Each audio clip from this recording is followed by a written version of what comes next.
Friends, अगर हम बात करें इंसानों की, तो हर एक इंसान की चाहत होती है कि वह यह जाने कि इतना बड़ा ब्रह्मांड कैसे बना और इतने बड़े ब्रह्मांड को किसने बनाया। अपने इस विचार को शांत करने के लिए इंसानों ने तरह तरह की कहानियां बनाई हैं और इन कहानियों को ऐसे गढ़ा है कि हर एक इंसान इसे सुन करके अपने मन के भीतर उठ रहे सवालों को शांत कर पाता है। किसी भी इंसान के मन की शांति उस इंसान को बेहतर जीवन जीने के लिए बहुत ही जरूरी होती है। मन की शांति उस व्यक्ति के बेहतर स्वास्थ्य के लिए भी जरूरी है।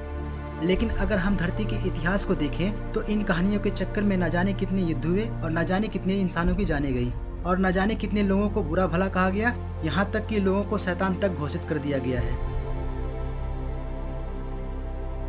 इन कहानियों ने जहाँ एक वर्ग को मानसिक, सामाजिक और आर्थिक रूप से लाभ पहुँचाया है, वहीं दूसरे वर्ग को मानसिक, सामाजिक और आर्थिक रूप से गुलाम भी बनाया है। जब से धरती पर इंसान आया है तब से लेकर आज तक यही चल रहा है। लेकिन हकीकत क्या है, शायद इन कहानियों से परे है। कुछ बुद्धिमान व्यक्तियों ने इस सवाल को सुलझाने के लिए करीब 300 से 400 साल पहले इसकी नींव रखी और आज अगर देखा जाए तो हर चीज के निर्माण और विकास में इसी का ही योगदान है। और इस तरह अपना योगदान देने वाली संस्था का नाम है विज्ञान, यानी साइंस।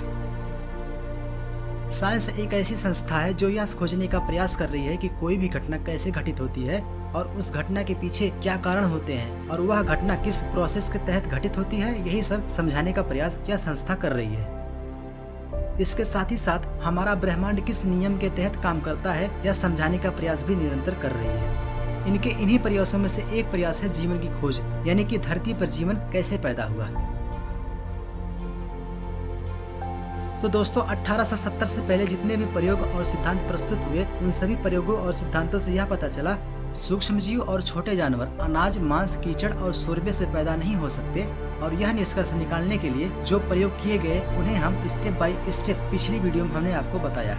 अगर आपने वो वीडियो नहीं देखी है तो एक बार जाकर के आप उस वीडियो को जरूर देख लें, तब जाकर के आपको ये जो वीडियो हम आपको बता रहे हैं ज्यादा समझ में आएगी और उसी से जुड़ी हुई लगेगी।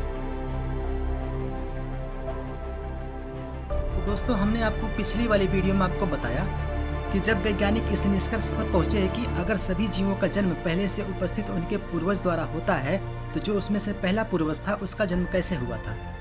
इसी की खोज में 1870 ईस्वी में British association for advancement of science के नए प्रेसिडेंट के रूप में हेनरी हक्सले को चुना गया। हेनरी हक्सले ने एबायोजेनेसिस का सिद्धांत दिया। इस सिद्धांत में उन्होंने कहा कि किसी भी जीवित प्राणी का जन्म पहले से मौजूद जीवित पदार्थ से उत्पन्न होता है और यही जीवित पदार्थ उस प्राणी को रंग, रूप और आकार देता है। लेकिन बात यह ध्यान देने वाली है कि जीवित पदार्थ पैदा होने से पहले शायद वह जीवित पदार्थ न रहा हो। हक्सले ने इस कल्पना को एबायोजेनेसिस का नाम दिया। अगर हम हक्सले की बात को आसान शब्दों में समझे तो उनके कहने का मतलब यह था कि लंबे समय तक निर्जीव पदार्थों पर रासायनिक क्रियाओं के चलने से जीवन पैदा हुआ। इसके बाद 1920 के दशक में हक्सले की इस बात पर गहन सोच विचार शुरू हुई कि एबायोजेनेसिस यानी कि निर्जीव पदार्थ से जीवन पैदा कैसे हो सकता है। इसी बीच ब्रिटिश वैज्ञानिक बायोकेमिस्ट जॉन बर्टन सैंडरसन हेल्डन ने पृथ्वी जब बनी थी उस समय पृथ्वी का शुरुआती वातावरण कैसा रहा होगा, उसका एक बायोडाटा लोगों के सामने रखा। उन्होंने कहा कि जब धरती बनी थी तो उस समय धरती पर बड़े बड़े ज्वालामुखी फूट रहे थे और चारों तरफ कार्बन डाइऑक्साइड फैली हुई थी। इसके बाद मीटियोर्स की बौछार के बाद धरती पर पानी आया और गर्म पानी भाप बनकर के वायुमंडल में ऊपर गया और पानी ऊपर ठंडा होकर के बारिश के रूप में धरती पर नीचे दोबारा से बरसा और इस तरह बारिश के मौसमों की शुरुआत हुई। चारों तरफ बारिश के चलते बिजली चमक रही थी और सूर्य की घातक रेडिएशन वाली किरणें पृथ्वी की ओजोन लेयर न होने के कारण सीधे पृथ्वी से टकरा रही थी। जब गर्म धरती पर बारिश हुई तो कार्बन के मॉलिक्यूल्स, अमोनिया के मॉलिक्यूल्स, हाइड्रोजन और पानी एक साथ मिलकर के एक सूप तैयार किया और इस सूप को जॉन बर्टन सैंडरसन हेल्डन ने अपने नाम के ऊपर हेल्डन सूप नाम दिया। हेल्डन ने आगे कहा कि उस समय पृथ्वी पर कोई भी ओजोन लेयर न होने की वजह से पृथ्वी पर आने वाली अंतरिक्ष से घातक रेडिएशन और बिजली के लगातार हेल्डन सूप पर गिरने की वजह से विभिन्न प्रकार के कार्बनिक यौगिकों तक ऊर्जा पहुंची, जिससे कार्बनिक परमाणुओं के बीच रासायनिक बंधन टूटे और सुधरे, जिसकी वजह से कई तरह के सरल और जटिल कार्बनिक अणुओं का निर्माण हुआ। इसके साथ ही साथ हेल्डन ने यह भी कहा कि यह सब कुछ लाखों करोड़ों सालों में हुआ। इस प्रोसेस के दौरान कुछ ऐसे मॉलिक्यूल्स का निर्माण हुआ जो सूप में दूसरे मॉलिक्यूल्स की मदद से खुद को कॉपी बना सकता था। क्योंकि वैज्ञानिकों को आज पता है कि जीवन की शुरुआत डीएनए आरएनए से होती है, डीएनए आरएनए खुद का कॉपी बना सकता है, जो किसी भी जीव के निर्माण के लिए सबसे जरूरी होता है। तो दोस्तों, हेल्डन ने आगे कहा कि जो मॉलिक्यूल्स अपने पड़ोसियों से बेहतर नकल कर सकते थे वे धीरे धीरे सूप पर हावी हो गए, और ये हावी होने वाले मॉलिक्यूल्स झिल्ली से घिरे हुए थे और इन्हीं मॉलिक्यूल्स ने सूप खाया और जीवन की शुरुआत की। हेल्डन की ये सारी बातें पूरी तरह से काल्पनिक थी और इस बात को साबित करने के लिए उनके पास कोई भी प्रूफ नहीं था और ना ही कोई उन्होंने ऐसा एक्सपेरिमेंट किया था जिसकी वजह से वो साबित कर सके कि हेल्डन ने जो कहा वो सत्य कहा।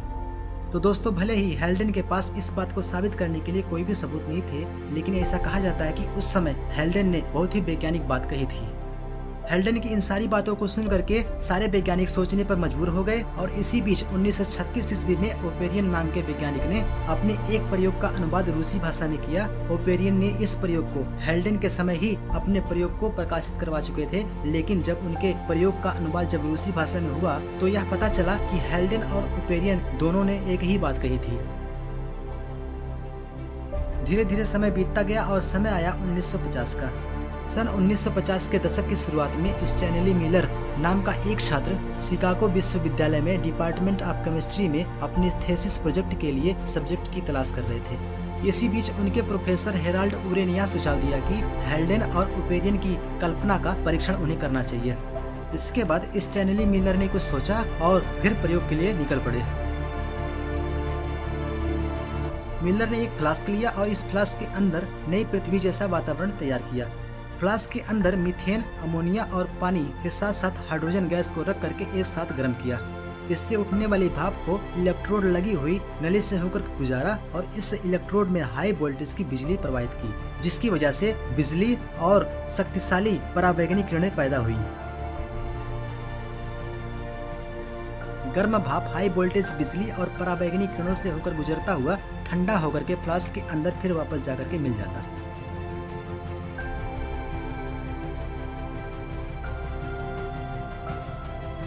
मिलर ने अपने इस प्रयोग को कई दिनों तक जारी रखा और इसके बाद फिर से ठंडा होने के लिए छोड़ दिया कई दिनों तक। कुछ दिनों के बाद जब मिलर ने फ्लास्क के तल में जमा लिक्विड्स का परीक्षण किया तो यह पता चला कि एमिनो एसिड एलेनिन, वेलिन के अलावा कई और भी कंपाउंड्स का निर्माण हुआ था। जानकारी के लिए आपको बता दें कि डीएनए एडेनिन, गुआनिन, सीटोसिन और थाइमिन से मिलकर बना होता है, जबकि आरएनए एडेनिन, गुआनिन, सीटोसिन और यूरासिल से मिलकर बना होता है और ये सभी कंपाउंड्स एक तरह के एमिनो एसिड होते हैं। इस प्रयोग को उन्होंने कई बार दोहराया, लेकिन हर बार रिजल्ट एक ही जैसा आया।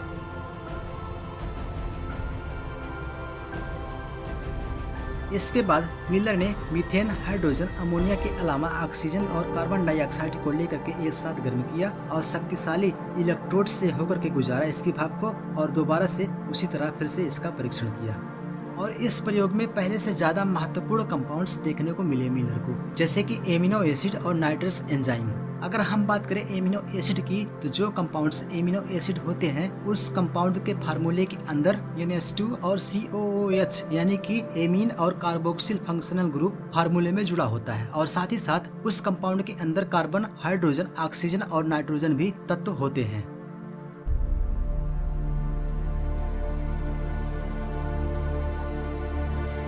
जैसा कि दोस्तों आप स्क्रीन पर देख सकते हैं कि डीएनए और आरएनए एक प्रकार के एमिनो एसिड हैं और इस प्रकार मिलर ने अपने प्रयोगों से यह सिद्ध किया कि जीवन की शुरुआत के लिए आवश्यक एमिनो एसिड जिनसे डीएनए और आरएनए बनता है यह पृथ्वी के गर्म और विकिरण वाले वातावरण में पैदा हो सकते हैं। इस प्रयोग के बाद मिलर ने यह सिद्ध कर दिया कि हेल्डन ने जो कल्पना की थी वो सत्य थी। जीवन की शुरुआत पृथ्वी के बनने के बाद कार्बन, हाइड्रोजन, अमोनिया, पानी एक साथ मिलकर के एक सूप बनाया और यह सूप धरती के ज्वालामुखी वाले वातावरण में गर्म हुआ। लाखों करोड़ों वर्षों तक बिजली और घातक रेडिएशन की बमबारी हुई और रासायनिक क्रियाओं के चलते जीवन की शुरुआत हुई और हेल्डन द्वारा दी गई यह थ्योरी काफी हद तक सही लगती है। इस प्रकार पहली बार हक्सले के एबायोजेनेसिस के सिद्धांत यानी कि निर्जीव पदार्थों से जीवन की उत्पत्ति को काफी बल मिला। तो दोस्तों, निर्जीव पदार्थों से जीवन की उत्पत्ति सत्य साबित करने के लिए वैज्ञानिकों के पास बहुत से ऐसे प्रमाण हैं जो धरती से मिले हैं, जानवरों के अवशेषों से मिले हैं, सूक्ष्म जीवों के अवशेषों से मिले हैं और चट्टानों में मिले रेडियो एक्टिव तत्वों के बायोलॉजिकल, फिजिकल और केमिकल स्टडी से भी पता चलता है। तो दोस्तों, अगर आप निर्जीव पदार्थों से जीवन पैदा होने के और भी प्रमाण के बारे में जानना चाहते हैं तो अगली वीडियो जरूर देखिएगा। तो दोस्तों, अगर इस वीडियो में कोई भी जानकारी अगर आपको पसंद आई हो तो आप हमारे चैनल को सब्सक्राइब कर लीजिए। तो फिर मिलते हैं अगली वीडियो में, तब तक के लिए आप देखते रहिए और सीखते रहिए। धन्यवाद।